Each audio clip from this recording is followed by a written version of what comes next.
This video is for couples or those trying to help couples understand and work on their relationship issues. At the start of therapy, partners in trouble are usually focused on what is wrong with the other and on defending what is right with themselves.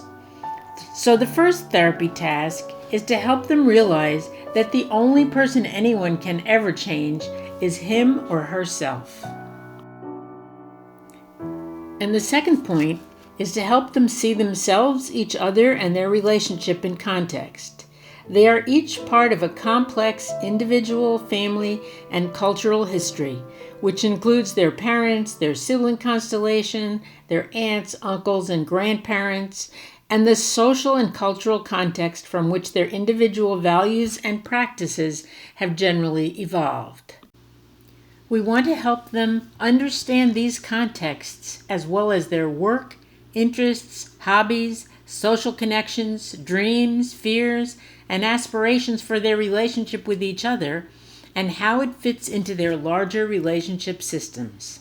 This video is about marriage conceived of as a mutual and loving relationship between two people. Abuse, addiction, and mental illness make such relationships impossible, and make doing conjoint couples therapy impossible. If one partner is bullying or emotionally abusive when reactive, or abusing alcohol or drugs and not able to function in a sane, stable, and respectful way, no real joint therapy can begin until that partner takes full responsibility for controlling his or her behavior. Partners in such situations can rather be coached separately to operate in the most mature way and to make the best choices on how to proceed. A second caveat concerns the social location of spouses. Marriage, in almost all cultures, has existed within a primarily patriarchal context for thousands of years. Women have generally been considered the property of their husbands and were not on an equal footing legally, physically, financially, or in social status and power, inside or outside of marriage. Race, social class, physical disability, sexual orientation, as well as gender affect spouses' status in every couple relationship and must also always be taken into account in couples negotiating their relationships. This means, for example, that if a wife is not in a position to support herself, she is not in a real position to negotiate her relationship with her husband. So asking each spouse his or her opinion may just mystify the situation. What is at stake for her, if she cannot support herself and tells her true opinions, is a great deal more than what is at stake for him. If she's not in a financial position to manage on her own, therapy for her might better involve speaking with her privately about educating herself regarding her financial options to help her get into a position where she can become really free to focus on her opinions clearly and decide how she wants to proceed. With these caveats in mind, and assuming both spouses want to engage in couples therapy, we often suggest they think about the proposition to work on the marriage as the following, which we will try to help them with in couples therapy. Each spouse will try for 9 months to be his or her own view of the ideal spouse, no matter what the other does, in order to be sure that his or her own behavior is not contributing to whatever problems have developed. There's nothing magic about the 9 months, but it does convey that it's not something anyone can figure out overnight, and on the other hand, it's not something one should go on struggling with for years and years.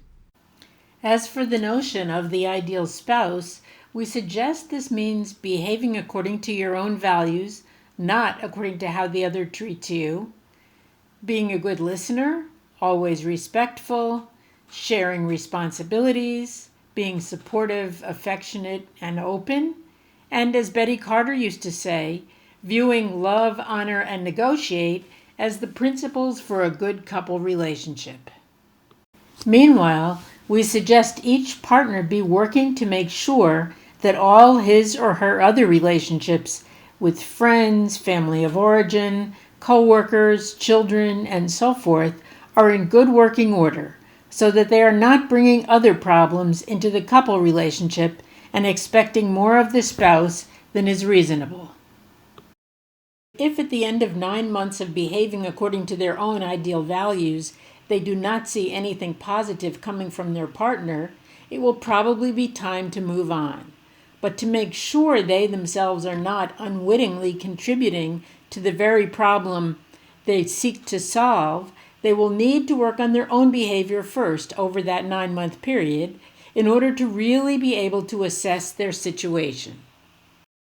Because partners usually come in feeling wronged or unappreciated by their spouse, it may take some discussion for each to realize that it makes sense to focus on their own behavior, that aspect of the relationship they do have the power to change. As with all other therapy, the focus of couples therapy is to help clients let go of efforts to change the spouse or any other person in their system and to pay attention to their own part in the relationship, the only part they really have the power to change. We begin by exploring the context in which the couple relationship has developed, using the genogram and a family chronology as basic tools. Because couples may not see their family of origin or other systems as relevant, the therapist's questions will be important to help them see the connection between their relationship and the relationships they've been in before in their own families. What kind of marriage did your parents have? What aspects of that would you want to have yourself? What parts would you want to make different? What are the best couple relationships you've seen? What was it in those relationships that you felt was good? It's always important to get family history from both partners early on so that we can see how their couple relationship fits into their personal and family narrative. We will, of course, want to learn about other key people in each of their lives: children, siblings, parents, friends, co-workers, godparents, favorite uncles, and so forth. Interviewing them together can help spouses listen to each other, perhaps from a new vantage point, but the process also allows us to see whether partners can listen attentively to each other without interrupting to correct the other's story. There are many dimensions of spouse's social location and background that are important to take into account: cultural and racial background, family of origin patterns, social class and social location, sibling constellation and patterns, education, finances, power inequities between spouses related to any of these or to gender or sexual orientation. Once we have the basic history of the spouses, we want to discuss the issues that have brought them in and the previous efforts they've made to solve their problems. It is at this point that we may begin to make suggestions to each partner, but we must beware of spouses triangling us into their relationship, such as, "Last week you suggested to my wife that she use humor instead of anger when I'm inattentive to her, but she didn't do what you suggested." Or, "You told my husband not to repeat his points more than 5 times, but he did. He repeated himself 8 times. I counted." Early on in couples therapy, we often share with partners our view of the characteristics of intimate relationships, which we drew primarily from our friend and colleague Robert J. Greene.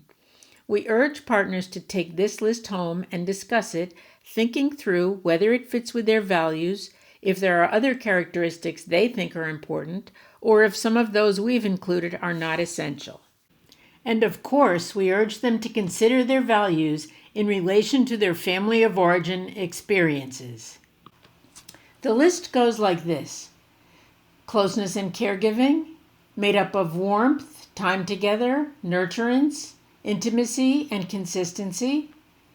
Open communication, made up of self-disclosure, openness, and the ability to face conflict and differences without avoidance. And lack of intrusiveness, the lack of separation anxiety, possessiveness, jealousy, overreactivity to the other's life problems, lack of aggressive criticism, hurtful attacks, or attempts to dominate or diminish the other in disagreements, or assuming you know the other's feelings better than he or she does.